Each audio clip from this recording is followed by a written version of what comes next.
Hey everyone, this is Bathmetrics. I'm taking a short break from my Clip to Zero series to do something that was fun and interesting for me.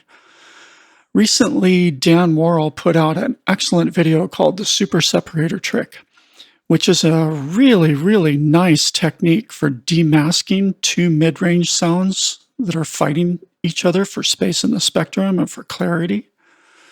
Problem is, in his version of it, you have to do it in Reaper with some special features that only Reaper has, and it looks a little complex to me. You have to set up 4 different tracks to pull this trick off. So I thought, well, this is exactly the kind of thing Bitwig is really good at, especially if you're using its amazing grid to build your own kind of a specialized audio processing. So I built a duplicate of the Super Separator trick with a single grid device. I can just pull out of my library and I'll show you how you can find and download this device for yourself. It's called Super Separator Demasking. And let's get right into what it does.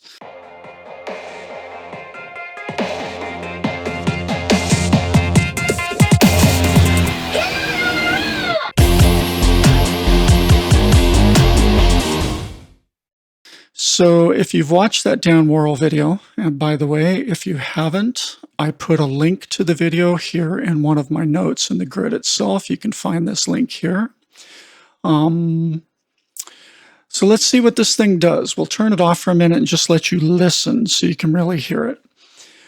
We're going to play 2 audio tracks that have mid-rangey sounds that are masking each other very much. And we're going to show how the Super Separator trick, and specifically the way I built it with this rack, can make it real easy to demask those without having to kill either sound with a bunch of static EQ moves. Okay, so here's one of the sounds.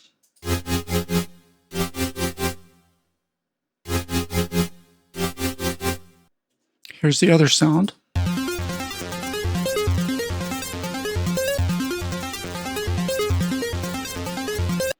So you can already guess they're going to fight with each other for space in the spectrum, right? So here's what they sound like when they're both playing together.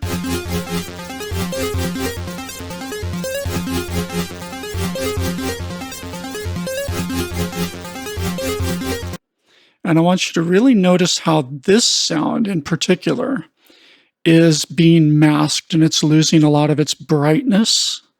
Listen to the sound. I'm going to toggle it on and off against both sounds playing together, and you can hear how this red colored sound is being masked quite a bit. Here it is by itself.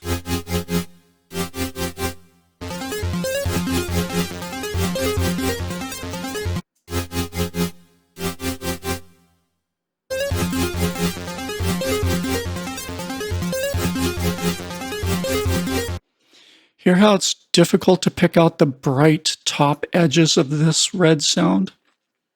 Okay, so now I've got a mapping that can flip over to the Super Separator version of these 2 sounds. And what I'm doing is when I click this button and you see these muted toggles here flip like this, when you see that, I'm muting the original sounds that are fighting with each other, and instead I'm side chaining and running both of them through this super spreader rack, which just briefly, here's how I'm side chaining them. I'm pulling in the pre-fader source from the audio track A, and I'm pulling in the pre-fader source from the audio track B. And then they're being sent through this rack that's duplicating what Dan Worrall showed in his video, just the Bitwig way.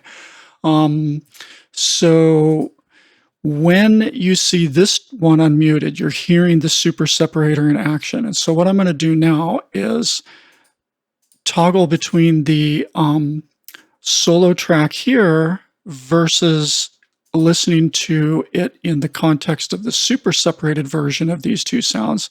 And you're going to hear how the bright top end and clarity of this sound stays much more present. Check it out.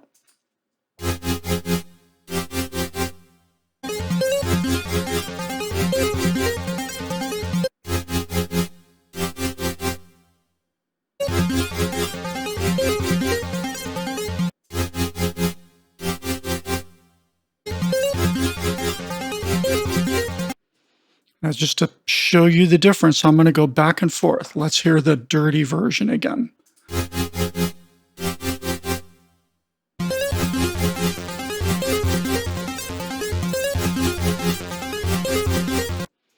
And now let me just toggle back and forth between the masked version that's fighting with each other versus the super spreader version. I'm just going to toggle this way, and you're going to hear the difference. Listen specifically for how this one pops out at you more and is much more the full range of that particular sound, and how this sound doesn't seem to change at all. It just stays nice and constant throughout. So this is the super separator trick, and it's really cool. All right, we'll start with the masked muddy version and then flip over to the clean version.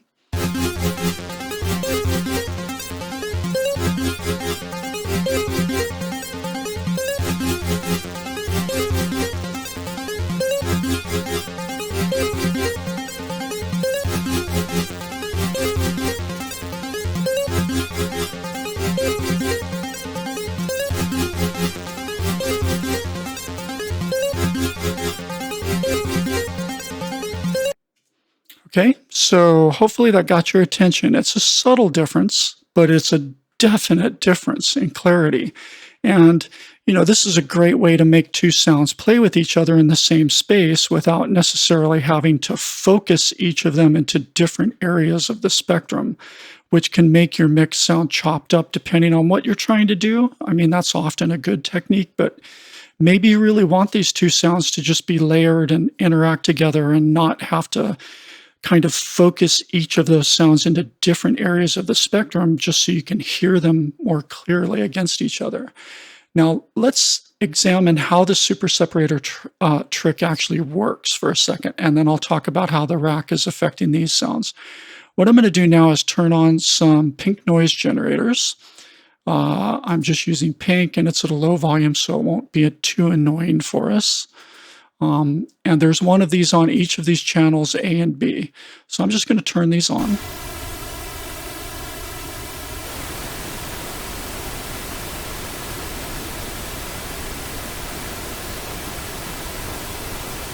And now we're going to look at the reverse or mirrored comb filtering that's being done by the super separator trick.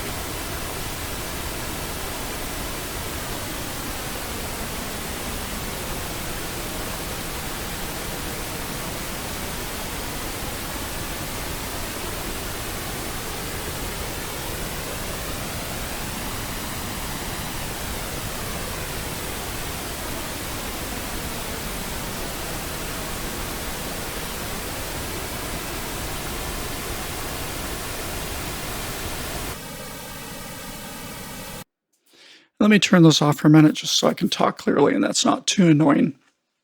So on pink noise, as you can see, we're doing the same phase flip and very short delay between about 1 millisecond and about 4.5 milliseconds. We're doing this to each signal. Basically, we take the signal from audio track A and we run one version of it. We kind of split it, right? We send one version directly to the mixer. So that's this line here is the dry signal. The other split or parallel version of that signal goes through a set of high and low pass filters and then hits a very short delay that ranges between 1 and about 4.4 milliseconds. And that's controlled with this delay knob, which is controlled by this global delay knob, right? So by flipping this knob, you affect the delay on both of the audio signals equally. This purple one is the second audio signal, the red one's the first audio signal. And these modulators are making each of the delays move exactly the same amount, and so on and so forth. So we're basically just delaying the signal a little bit. And that causes comb filtering. When you delay a duplicate of a signal against its original dry signal, you get a comb filter. And then this attenuate knob here, this is the tool in Bitwig's grid that actually flips the phase of a signal. When you set an attenuate to be bipolar mode, when it's 100%, it's positive phase, and when it's negative 100%, it's 180 degrees reversed into negative phase. And so that's why when we turn these on again, trying to avoid the noise, you'll see that the comb filtering is flipped for the purple signal versus the red signal.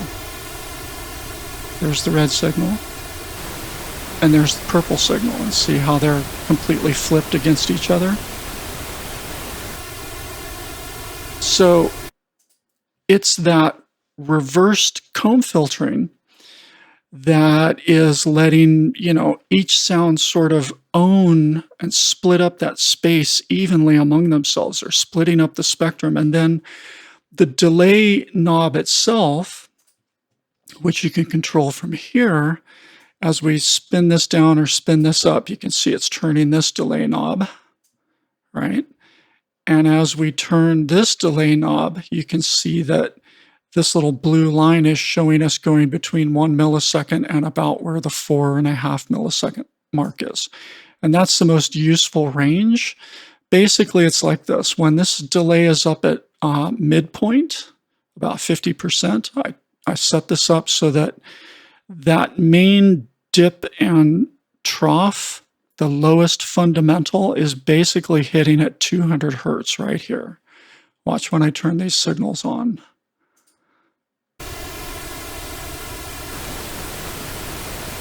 See how our first big dip and boost is happening right here at 200 hertz, and then it walks up in series from here. The next thing you'll notice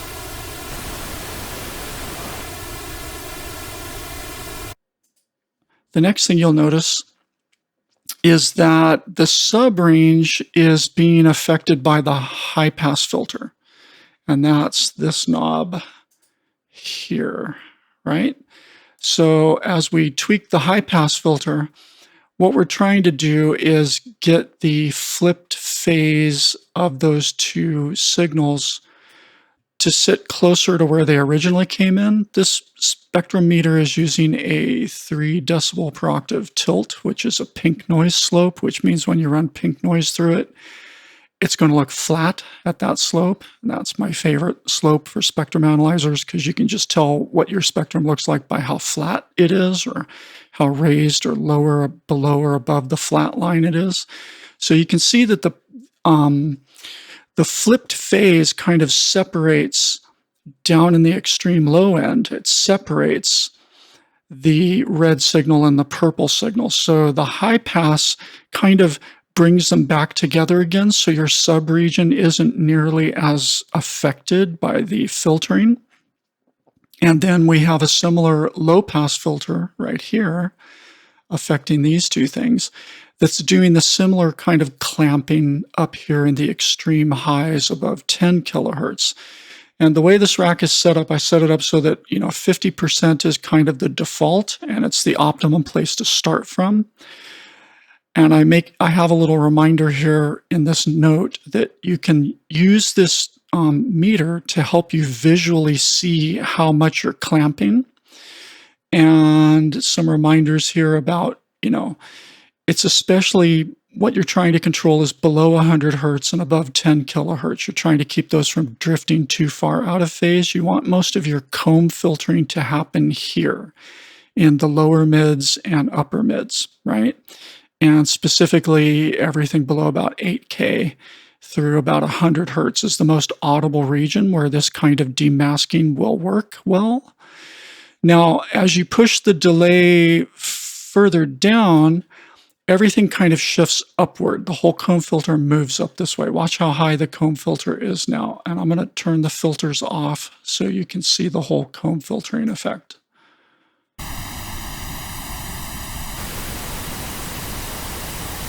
See, now the lowest kind of dip and trough is here, and everything's been shifted up, and you can see there's a lot of separation happening here too, way up high above 10 kilohertz.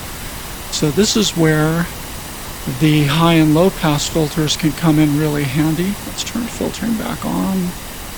And if you watch as I clamp down on the high pass filter, we're removing the differences from this extreme high region and keeping it more focused just in the upper mids, right?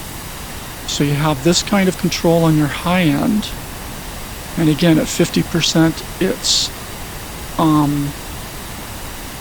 still got a lot of separation here, but that's because we have the delay set to move the comb up super high. If we move the delay back to more like the midline, this area looks a lot more controlled with the low pass, you know, at only about 50% or even off entirely, right? So this low pass filter has the biggest effect when you've pushed your comb further up the spectrum by pulling the delay downward, right? That's when this will have more of an effect. And the same is true for the high pass filter down here on the low end. The further we push everything up the spectrum, the bigger this difference in the subregion gets. And so if you bring the high pass filter up, see how we're clamping down on that and making the subregion stay fairly neutral compared to before. And we're also minimizing the difference right here, and we can even clamp it a little bit further and keep this whole lower bass and subregion fairly similar to before, and focusing that comb filtering exchange more in the upper mids, right? In this region here. So you just have to kind of play with your filters visually and set them kind of depending on where you've set the actual comb filtering itself, right? And the 50% mark is a good starting point for most sounds, because you can see we get this behavior here, which is where most of the audible difference will be sitting. Okay, so hopefully you were able to make me out okay over the pink noise. And we'll turn all the noise off, and now we'll show it with the real signal again, and you'll get to see what the real signal looks like running through here. So we're listening to the signal coming in through audio A and audio B and running through here.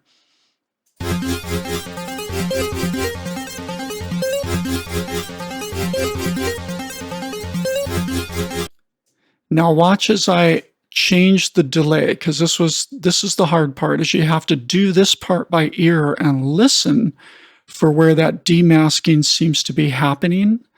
And it also helps to have a way in your DAW to toggle back and forth between the original tracks versus whatever track you have your super spreader on. In my case, I'm doing it with a MIDI controller. Let me turn that off before I accidentally map something I'll regret. All right. I'm using Bitwig's mapping, and I've got a button on my keyboard called Start Clip, and it's just set to toggle these mute buttons here. So every time I toggle this button, it just flips the state of them back and forth like that over here, right? So every DAW has an ability to do something like this, I hope. And that's an easy way to test your sounds as you're, looking at the graph and fine-tuning things a little bit.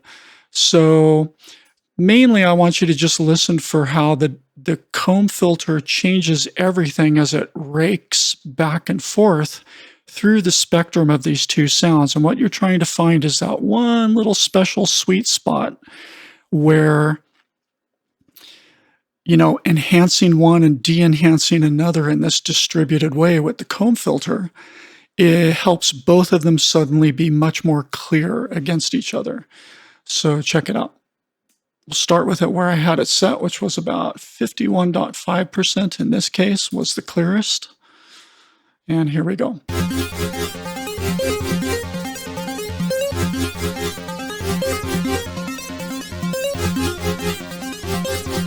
Hear how we're getting phase cancellation now?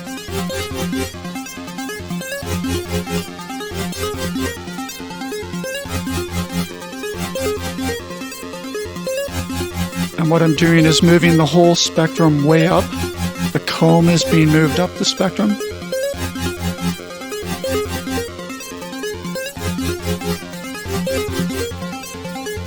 Right around here is the sweet spot. And as we move the comb downward into the spectrum,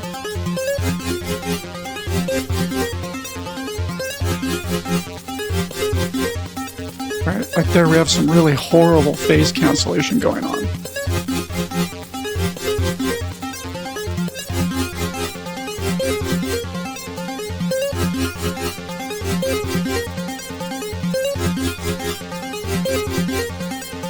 But you just sweep around slowly and gradually by ear. Sweep that comb back and forth through the spectrum very slowly, very surgically, listening for that point where it feels like you're hearing both sounds more clearly. And then when you think you've found that sweet spot, just toggle back and forth and confirm that, yeah, I'm demasking the sound a little bit.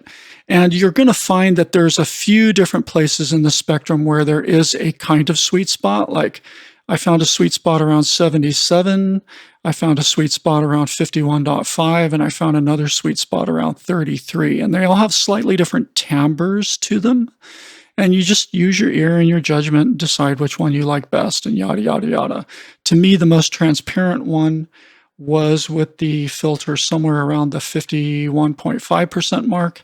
And again, this is why 200 hertz is the magic number, and why Dan Worrall kind of focused on 200 hertz early in his video. He kind of pointed out that he was really trying to sweep right around that first big fundamental dip and scoop, occurring somewhere near the 200 hertz mark. Seems to be where you tend to get the most bang for the buck out of this method. And if you just go a little bit above or a little bit below that, that's usually a good place to look for the sweet spot.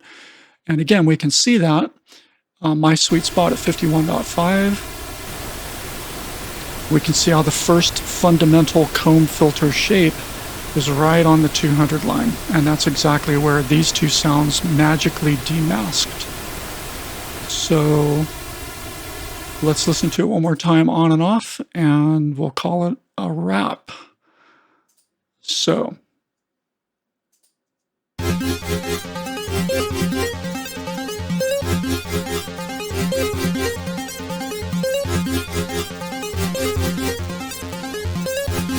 This is the more masked version.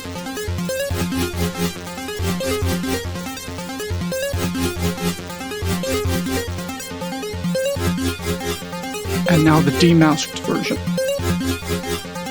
Watch over here as I toggle back and forth right here.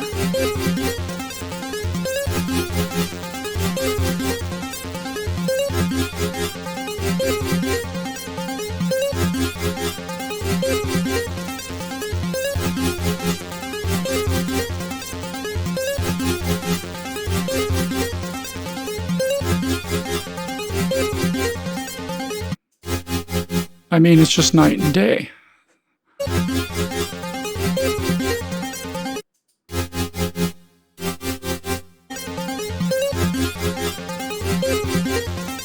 Versus this.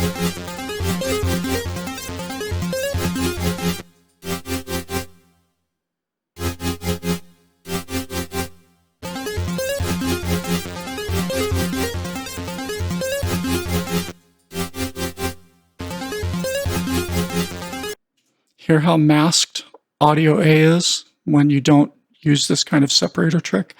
So Dan, wow, thank you. That's a good trick I did not have any idea existed, and it's a great trick. Now, if you want to find this rack, I don't want to make you go to a Dropbox link or anything like that, because, hey, that's how viruses get spread around.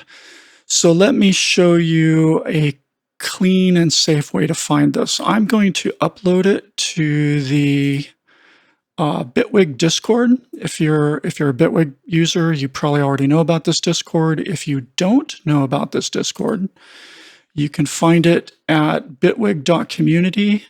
And if you scroll down the page just a little bit, there's a big Join Our Discord button. Big cheers to Polarity for setting this up. Polarity is a great Bitwig organizer. And also a great producer of YouTube content and tutorials about Bitwig if you want to learn about Bitwig. So if you come here and join the Discord, in the Discord, there's a channel called Your Presets down here in Resources, and it's where all of us upload our presets, our community-based presets we make. So I'm going to load mine here, And I'll also include a link to the video kind of explaining how to use it. And the way to find it, if you're seeing this weeks and months later after I've actually made it, to me, the easiest way to find a preset by somebody is to use the search field, search for some keywords in the preset name. And what I recommend searching for, I'll show you an example of an old erosion preset I made. If I search for erosion, and then I type in colon and start typing presets, right? You can then click on your presets and it'll do a search, and then you'll quickly find I'm Baffy on this server. And, here's a rack I uploaded a few months ago about a really nice way to do erosion in Bitwig. And so you can do this same thing by searching for super separator in your presets. The keywords would be super separator, just like the name of this video, and then you should be able to find it really quickly and download it for yourself and have some fun with it. So thanks for watching, and I'll see you in the next video.